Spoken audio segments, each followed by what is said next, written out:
Hey there Star Wars collectors, and welcome to another Bossk's Bounty video. Today we're going to be taking a look at the Star Wars Black Series Han Solo Mimban Mudtrooper.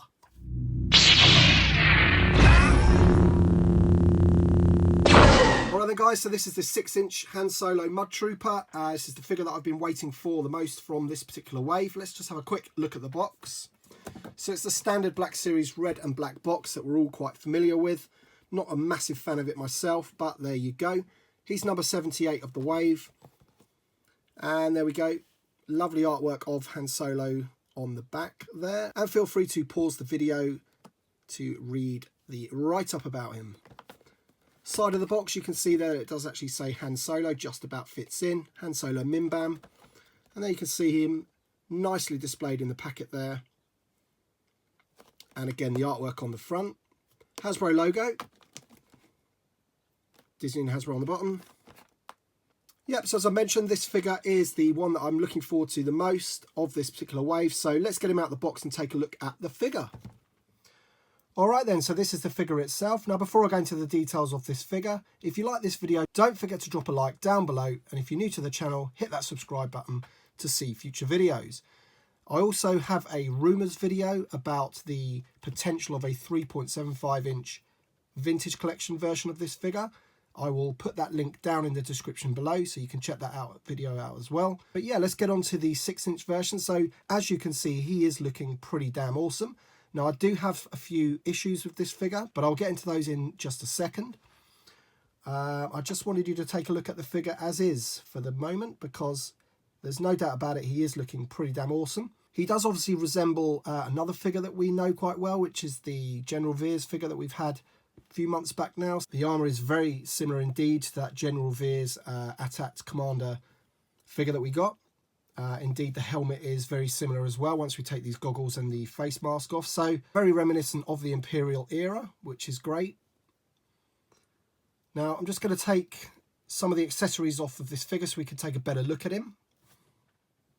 So here he is without the cape and his gun, and as you can see, there's some lovely detailing all the way around on this figure. So we've got some nice weathering and battering of his armour there on his chest plate. As we go around, you can see some more on the helmet there and on top. He's got his like red arm here. Now I don't know what that is, maybe that's some kind of rank. And he's got a soft undershirt here, which is a soft vinyl plastic, which looks quite nice. Moving on down the figure, some nice weathering around the boots there. All that scuff marks and mud marks and what have you, all the way down there. That looks great. So there's some nice detailing on the figure itself, and of course it does look, you know, pretty damn awesome. But let's get into the issues that I've had with this figure. So the first issue I've had with this figure is with the cloak. Let's just have a quick look at the cloak. So the cloak itself is a lovely cloak. Nice weathering going on there. You can see the detailing on, some nice holes and etc. It looks really worn, and he's, you know, looks like he's been through the mill a bit. Hood effect there looks really, really nice. It's just the way it connects to the figure itself. So if you can see here, we do have supposedly two tiny little plastic pegs. Now, this is like a soft vinyl rubbery plastic. And they're supposed to, I believe, clip into these two things here. So if we just put it over there, now it rests quite nicely as it is. So you can see there, that's quite nice. But if you actually want to fix it in place, I'm having trouble doing that because they don't line up. So if I get that one in there and then I try and get that one in there,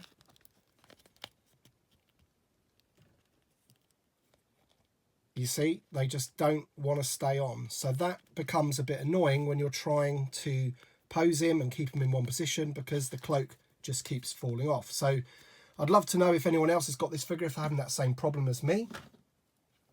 The next problem I had is with the helmet. So when I was trying to get the helmet off to check out his facial sculpt, which we'll take a look at in a minute, there you can see it's a lovely helmet. Now it does have this is a separate piece. So you could have him like he was in the film,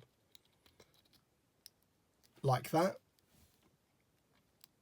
But when I tried to take the helmet off and take that chin strap off, mine actually split there from inside. But it doesn't matter because I can glue that back in. That's not such a problem.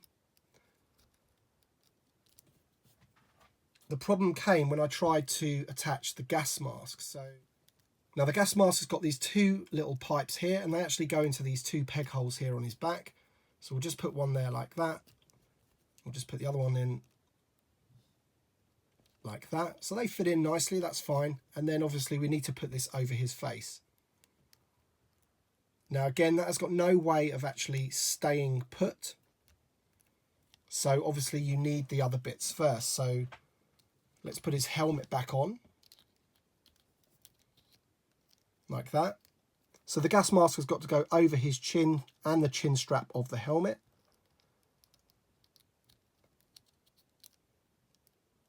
And it's just a little bit loose. It just wants to fall forward, but that's not too bad. But I would have preferred it if that had actually stayed in place some way. Now, obviously, again, I could just be doing something stupid. So let me know in the comments down below if I need to be doing something else to actually get that staying put. But to me, that looks like it should just rest on his face there.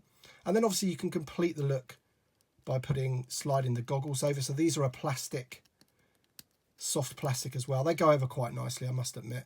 And they do stay put. So then you can complete that Mudtrooper look. The goggles themselves have some nice detailing going around there. So we've got the nice little red bit there as you go round. Nice little sort of ammo pouch or something going on his helmet there. And obviously those goggles are very reminiscent of the actual Stormtrooper, sort of the inside of a Stormtrooper's goggles maybe. So yeah, all in all, a great figure. I do really like this figure and I like the look of him. But there's just a few issues, as I've mentioned, with the cape and the helmet itself and just keeping it all together. So it's even worse when you want to put the cape on and he's got the mouth respirator on, because if you want to try and put that on, then you start knocking this about and that moves. But you can get it like that. You can eventually get it nice. But then if you want to start moving his arms to pose him, then what you'll find is as soon as you move his arms, you know, the cape falls off. So let's just take a look at the accessory, which is the weapon. So the weapon itself is a pretty good weapon. Very nicely painted, so it looks like gunmetal grey with like a metallic wash over it. Loads of detail on that, as you can see. That's a really nice weapon, very reminiscent of like a submachine gun or something from World War II, as you can see there. And it does fit into his hand nice and snug, and also the barrel piece that he holds there goes into the other hand as well, very nicely as well. Articulation of the figure, we have the head on a ball and it moves nicely forward but not too far back because of where his hair meets his collar. But we've got some side to side, and obviously the face sculpt there, pretty good likeness of the actor himself, and some nice detailing and paintwork on his hair. So we've got sort of two-tone there. We've got the brown with like a more of a mousy brown blondie wash over the top of it, which looks pretty good. Shoulders go 90 degrees and flip round. Elbow joint and spin round. Wrist spin, a joint in the wrist as well. Plenty of movement going on his diaphragm there, crunching all the way round. Legs are on a ball hinge there, as you can see. They're also split at the thigh. We have double knees, a joint in the ankle, and they're on a rocker. Plenty of articulation, as you would usually expect on a Black Series figure. All right then guys, so this has been Han Solo, the Mimban Mudtrooper. Let me know what you think of this figure in the comments section below. Thank you very much for watching as per usual, and we shall see you on the next one.